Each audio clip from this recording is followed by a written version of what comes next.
Napakahalaga na tayo ay lagi nasa Kanya, sumisilong, sa Kanya lumalapit. Ano man ang challenges, physical, emotional, spiritual.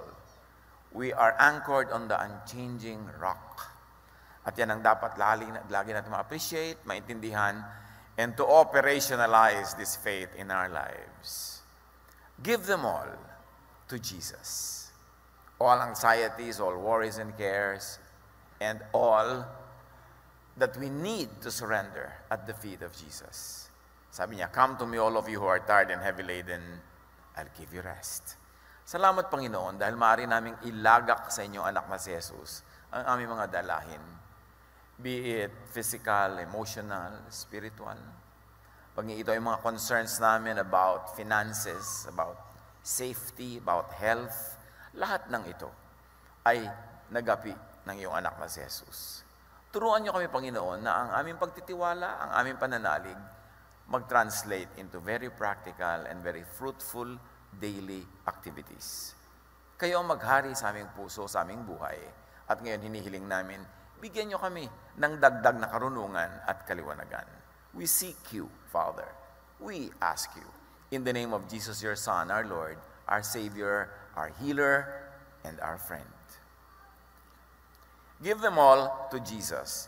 Noong mga 1970s, may mga ganyang umuso na kanta eh. Give them all to Jesus. Those were the times when there were many nice, beautiful spiritual songs that were created by a generation of believers.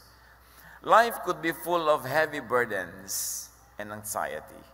Nag-iiba-iba lang ng kulay, ng mukha, ng tono, ng speed, pero ganun pa rin ang ending. Nakakapagpaalala, nakakapagpangamba, nakakatanggal ng ligaya, nakakapagpababa pa ng immune system. But Jesus gives rest. That's one of the main ministries of Jesus. When you say Jesus saves, He doesn't only save from the flames of hell, He saves from the hell of worry, of anxiety, of nervousness, of fear. Because Jesus is our peace and rest. The way of Jesus, and Jesus is called the way, is the way to peace and the way of peace. Matthew 11:28-30, "Come to me, all you who are weary and burdened, and I will give you rest." At hindi yata ako magsasawa na lagi yan i-quote, because this is the most effective idea of Jesusness, that Jesus gives rest. The world gives cares and worries and anxieties. Now, how do you give your cares to Jesus? How does it happen to the point that you really get to rest and to be at peace? First of all, think of Jesus and His love, His goodness, and His kindness. Think of that. Think of the character, the intention, and the actions of Jesus. At lahat ng ginawa niya para pagalingin na may sakit, para payapain ang mga natatakot, para pagkasunduin ang mga magkakagalit, para patahimikin ang kalooban. Ito ang pag-isipan. Marami tayong pwedeng isipin. Kung anong iniisip mo, yun ang makaka-apekto sa iyong blood pressure, yun ang makaka-apekto sa iyong kalusugan. So think of Jesus. Think of the Jesus way. John 8:12, when Jesus spoke again to the people, He said, "I am the light of the world. Whoever follows me will never walk in darkness, but will have the light of life." Now, darkness here doesn't only mean sinful living or immorality or all those kinds of dark deeds that people associate with darkness. But this is about any darkness. And Jesus says, "Follow me and you will never walk in any form of darkness. You will never walk under any concept of darkness." So think of Jesus correctly, and you will not walk in the darkness of mind, in the darkness of heart and emotion. Think of Jesus constantly, and you will never walk in sadness, in worry, anxiety, fear, and despair. Kaya dapat isipin lagi si Jesus. Isipin ang mga sinasabi niya. Isipin ang kanyang mga ginawa. Palitan ang lahat ng mga isipin na negative lang naman ang effect sa ating buhay. Romans 8:38-39, "For I am convinced that nothing will be able to separate us from the love of God that is in Christ Jesus our Lord. Meaning, neither death nor life, extreme na yan. Angels nor demons, the present nor the future, nor any powers, neither height nor depth, nor anything else in all creation will be able to separate us from the love of God that is in Christ Jesus our Lord. Nothing. Pag inobserve natin yan at inabsorb natin yan, sabi, nothing can separate you from the love of God through Jesus. Not a broken or a failed relationship. Not a failed business. Not failing health. Not separation of people. No germ, no virus, no disease can separate you from the love of God.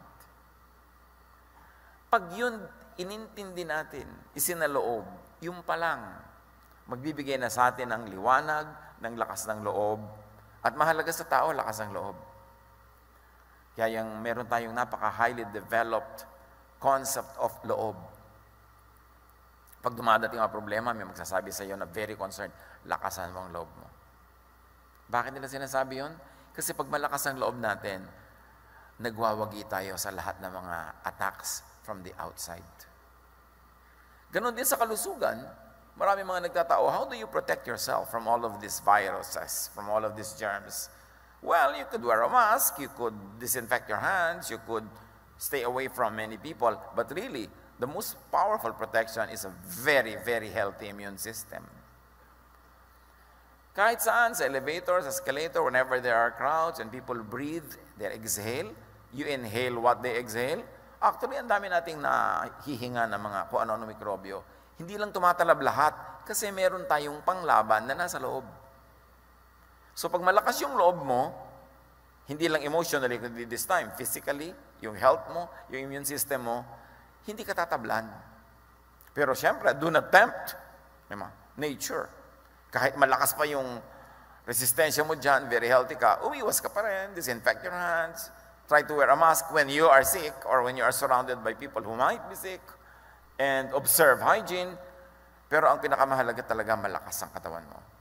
That's why people who are very advanced and evolved in their medical practice will tell you the best medicine is really good health. Na matulog kang ng mahaba, masarap, mahimbing, kasi yung tulog nagpapalakas ng resistensya mo. Kumain ka na masarap, masustansya, huwag mong pag-iisipin ng problema mo kasi hindi rin naman nasosolve. Hayaan mo siya. Mag-relax ka, kasi pag relax ka, nakapahinga ka, nakakain ka, nakatulog ka, mahimbing, tumatalino ka. Naiisip mo yung solusyon sa iyong mga problema, kasi lagi ka lang magmukmok, lagi ka lang malungkot. Ang malungkot na tao, bumababa ang kanyang immune system, madali siya magkasakit. Mahirap daw magkasakit na masaya. Liban na lang talagang kumakain ka ng mikrobyo. Pero sabi nga nila, laughter is the best medicine. There's a lot of truth in it. Yun lamang paghinga mo, yung paggalaw ng mga muscles mo sa iyong trachea, sa iyong buong bronchial system, nakakapagpalakas daw yun ng katawan. Pati ng paghinga, pati sa puso. So, sikapin mong sumaya. Kaya si Jesus sinasabi niya lagi, be at peace, rest. Hindi niya sinasabing walang problema, huwag mong solve. Pero sabi niya, be at peace, be at rest. And we can believe in that because Jesus is in control. Sabi ng mga kasama niya sa bangka nung pinatahimik niya ang bagyo, what man is this? Even the winds and the waves obey him. Walang hindi sumusunod sa kanya. Pero sasabihin natin, bakit hindi natin pasunurin sa kanya ang mga mikrobyo? Tayo muna unang sumunod. Pag sumunod tayo, sinasabi niyang payapain mo ang loob mo, magpatawad ka, umibig ka, di ba? Pati yung kanyang mga disciples na pagod na sa pagme-minister, sabi niya, alis muna kayo dyan, pupunta tayo sa isang nakahiwalay na lugar, magpahinga kayo, kumain kayo. Yun ang pagsunod kay Jesus. Hindi lang yung pagsunod sa mga gawain ng kabanalan, pati yung paggawa rin ng mga mabuti sa iyong katawan, pagsunod din yung kay Jesus. Kaya marami mga payo sa Bible how to be healthy. Marami ngayon mga concern, how do I keep myself, protected? Sumunod ka kay Jesus. Patahimikin mo ang iyong loob, alisin mo yung mga fears and anxieties, but also do what is practical. Take care of your health. At yan ang magpoprotect sa iyo. Walang anumang bagay in creation that can separate us from the love of God. Only your thought. Pag nilagot mo sa iyong isip, yung connection mo sa Diyos, pag inihiwalay mo siya sa iyong mga iniisip, at ang inuna mo ay yung mga ibang nagpapatakot sa iyo, mawawalay ka nga. So, nasa sa iyo rin. Kaya dapat bantayan ang ating isip. Dahil ang isip na nag-aalala, natatakot, nagwo-worry, is the devil's workshop.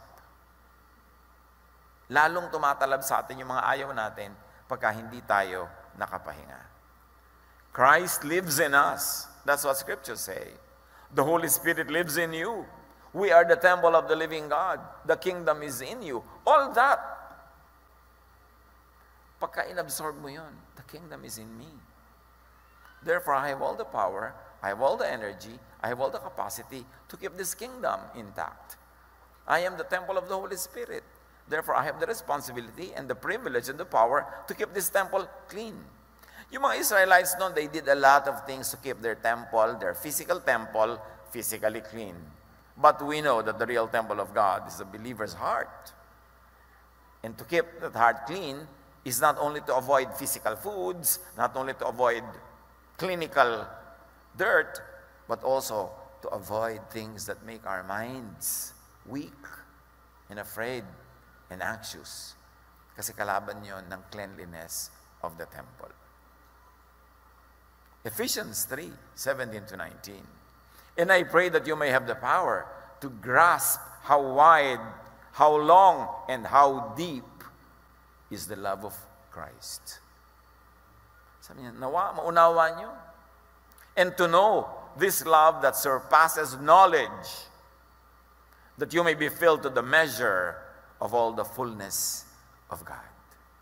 Medyo abstract yung presentation tsaka yung discussion. Pero ang sarap himayin at unawain. Sabi niya, ang dalangin ko, magagap ninyo ang lawak, ang haba, ang lalim, ang taas ng pag-ibig ng Diyos na hindi kayang maintindihan ng knowledge. So, hindi nyo pwedeng gamitin ang knowledge to understand God. Hindi natin pwedeng gamitin yung knowledge para pagharian tayo ng Diyos. Ang napakahalaga talaga, pananalig. Kasi pag knowledge lang, ang pinakinggan natin, and we are bombarded by negative knowledge, by scary knowledge. We are bombarded by alarming information. We are bombarded by so much news, by so much forwards and shares na puro mga negative and scary. Ano mangyayaring effect niya sa buhay mo? Pero sabi niya ganun, this power is beyond knowledge. So dapat lampasan mo yung knowledge, lampasan mo yung information, at panghawakan mo ang salita ng Diyos, ang kanyang pangako, na proven na sa track record ni Jesus. This man who walked on the water, this man who raised the dead from their deathbeds and from the grave, this man who healed lepers, who cleansed those who were terribly, terribly suffering, this man who called out demons from persons that they inhabited, this is the one who loves you and me. So, alam nyo, isipin nyo lang yon, dibdibin nyo lang yon, mababaliwala nyo yung mga negative information na nakapaligid. It doesn't mean that you neglect real news, that you neglect real information, but go beyond it. Go to the source of all the solutions. Go to the power that transcends all of this, at yun ang magbibigay sa atin ng kapayapaan. Be filled with God. Not with just human knowledge, although up to a point, human knowledge is very important. Especially clinical knowledge, that is important. But be filled with God, not only with human information, which actually means human limits. Kasi pagka puro informasyon lang, puro news lang, magpapanik ka, tatakot ka, at ang mga tao naman ang hilig mag-share ng nakakapanik. Ang hilig mag-share ng nakakatakot. Wala kang mababasang share na, ay, ang tita ko payapang-payapa ngayon. Walang ganon. Pero pag tita niya tumalon sa building, ano yan? Viral. kakalat agad. Kasi pinagpepiestahan natin yung tumatakot sa atin. Kaya be, di ba, changed by the renewing of your mind. Palitan ang binibigyan ng sobrang halaga. Palitan ang binibigyan ng sobrang pansin. Dahil maraming dapat kang pansinin na negative at it is to your protection up to a point na pansinin yon, pero marami kang dapat na pansinin na positive.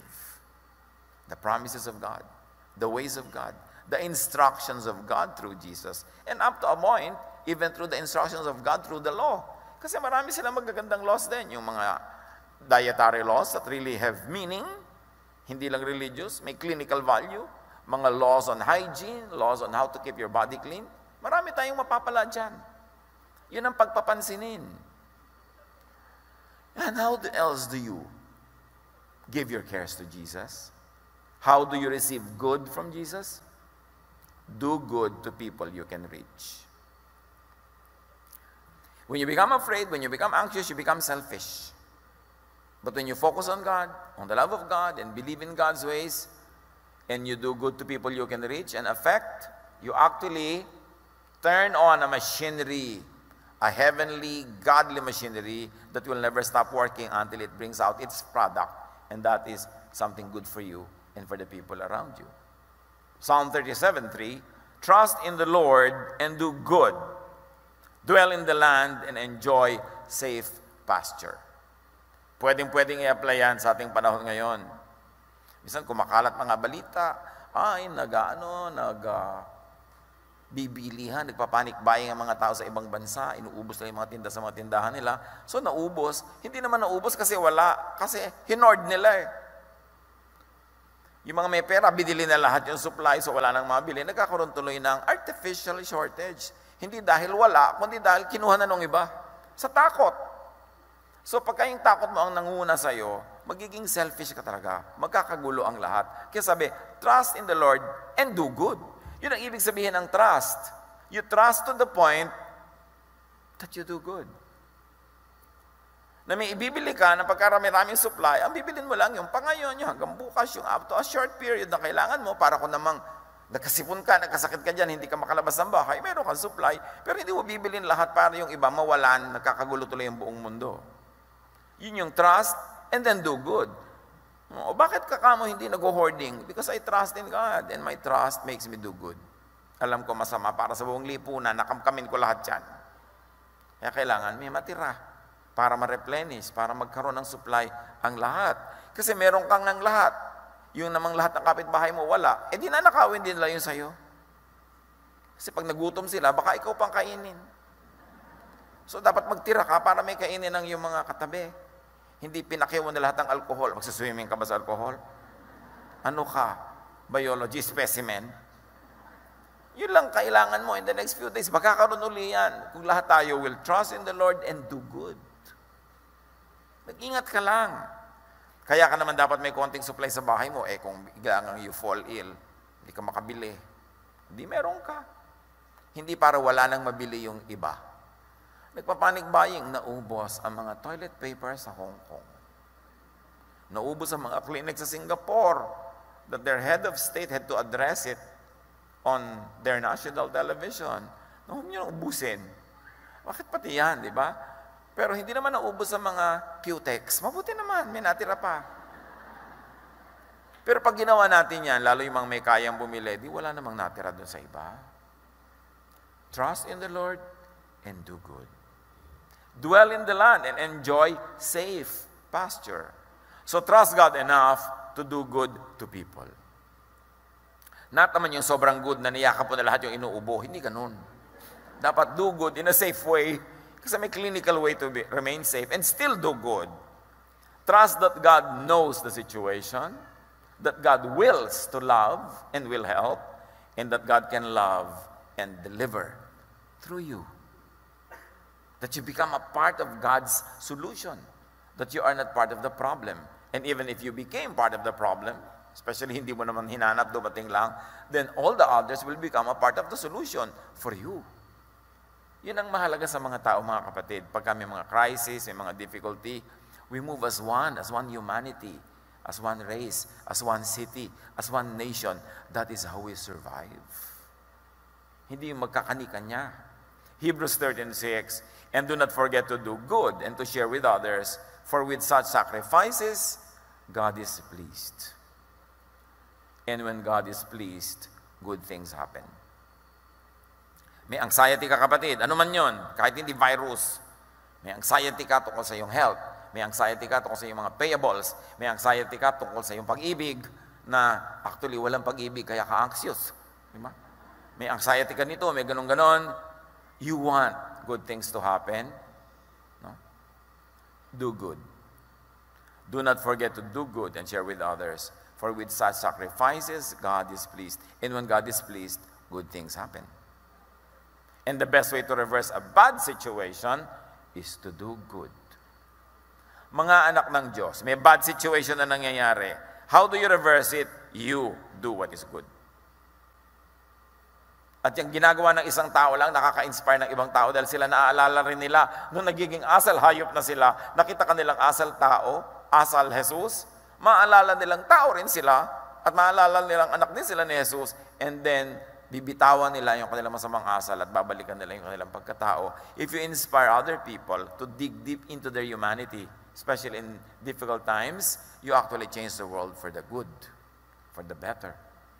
At yan tayo, we are the light of the world. Tayo ang mga mumunting ilaw ni Jesus, na kung saan madilim, magkakaroon tayo ng silbi. Sa ganito mga panahon na may challenge, hindi lang sa ating bansa, sa buong mundo, ang iniisip mo dapat, anak ng Diyos, how can I be God's little light in my corner of the world? How can I reverse a bad thing by doing the good thing? How can I trust God enough to the point that in spite of everything, I still do good? Dahil pag nangyayari yun, it begins an automatic, natural occurrence that the beautiful will of God happens. May participation tayo dyan. You've got to reverse a negative direction by stopping in joining it, and then by reversing your own walk, and then all the others will be inspired. Matthew 25:31-40, hali kayo, yung lagi natin pinag-uusapan, nagantimpala sa mga anak ng Diyos. Hali kayo mga pinagpala ng aking Ama, pumasok kayo at tanggapin ang kahariang inihanda para sa inyo mula pa ng likhain ng daigdig. So anong inihanda para sa atin? Ang kaharian. Ang inihanda ay paraiso. Ang inihanda ay langit. Ang inihanda ay gantimpala. Yun ang nakahanda para sa atin. Isipin mo lang yun, doon ka pupunta eh. Ba't ka liliko? Ba't ka magpapagulo? Yun ang inihanda at doon ka patungo. At bakit daw makakapunta doon? Sapagkat ako'y naghihirap, nagdurusa at nangangailangan. Para bang nadapuan ng virus, ako'y nagugutom at ako'y iyong pinakain. Ako'y nauuhaw at ako'y iyong pinainom. Ako'y isang dayuhan at iyong pinatuloy. Hubad at iyong dinamitan. Nagkasakit at iyong dinalaw. Nabilanggo, para ba yung mga na-lockdown, na-quarantine, at iyong pinuntahan. Para talaga mga dinapuan ng virus ang tinutukoy dito ni Jesus. But of course, we can apply it now, and we can apply it to many other cases, because the Word of God is so universal that it can be applied in any reality on the ground. Pag tiningnan mo lang how to connect it. Pero di ba, i-apply natin yan. Sabi niya, hali kayo, yung inihandang gantimpala sa iyo nung paman, bago nilikha ang daigdig, enjoyin nyo. Bakit po? Sapagkat ako'y nagugutom at yung pinakain. So pag may nagugutom, may crisis, ang isipin mo magpakain, hindi yung agawan sila. Pag hindi ikaw ang gutom, dapat ikaw magpakain. Pag hindi ikaw ang pasyente, dapat ikaw ang tumulong. Hindi ikaw naputok ka ng bulkan, dapat magpadala ka ng tulong.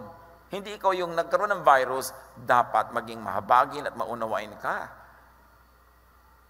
Sabi niya, ako'y nauuhaw, yung pinainom. Ako'y dayuhan, yung pinatuloy. Napakahalaga sa teachings ni Jesus, maging sa Old Testament, yung kabaitan sa foreigner. O ngayon, pagka nagkakaroon ng virus, sobra ka naman kawawa pagka hindi ka citizen ng bansa na yon. Itataboy-taboy ka. Yung barko mo ayaw padaungin. Wala na kami makain, gutom na kami sa barko. Luxury cruise ang sinakyan namin, bakit ganito? Nagkaroon kasi ng problema. Hindi mo bansa yung dinadaungan, papapasukin ka ba?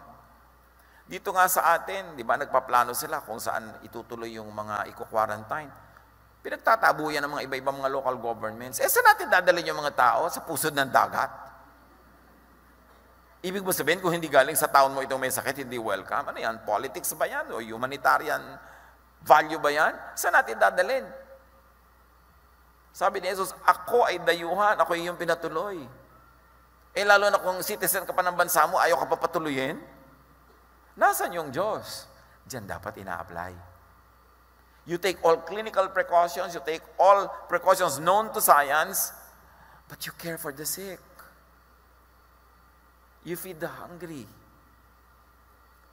You give drink to the thirsty.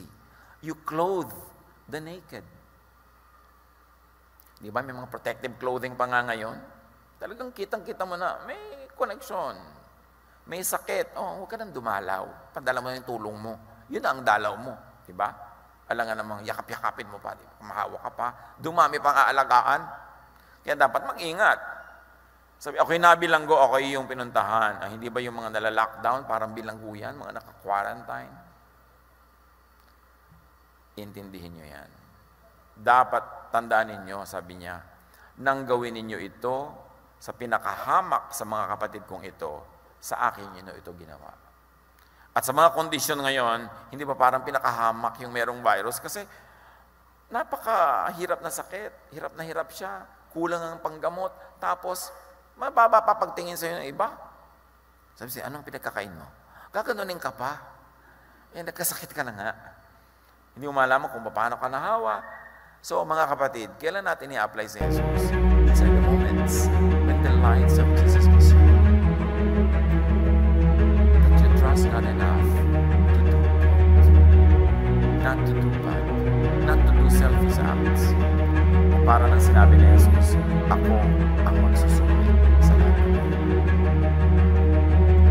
At hindi lang sa virus. Kasi maraming virus, yun ang marami kang utang at tingin sa'yo ng mga tao may virus ka. Takbuhan din sila, layuan. Diba? Pwede ka lang yung quarantine. So, maraming virus. Yun lang ang mga security para sa lahat. Kaya, paano pa rin tayo sa iwasan? Ang dami ng viruses. Maging sensitive tayo. Maraming tao na inuusap. Maraming tao naka-quarantine.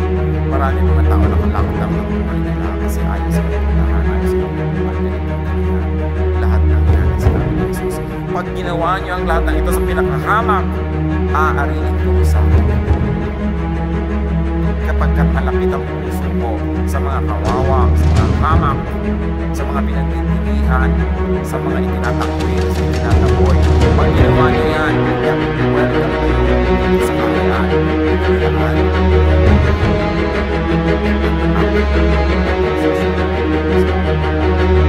Buhay na buhay. Oh Lord, high tech sound age na sa atin sa inyong virus.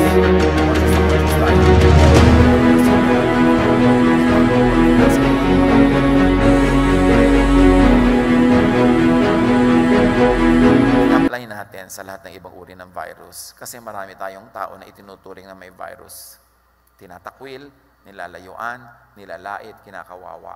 Yun din yun, ibang virus lang nga. Sa lahat ng yan, isa lang ang sagot ni Jesus, pag-ibig, pagtulong, pagmamahal, pangunawa, at pagpapadala ng lahat ng kaya nating ipadalang tulong. God's way, the way for people to eat, is to feed others first.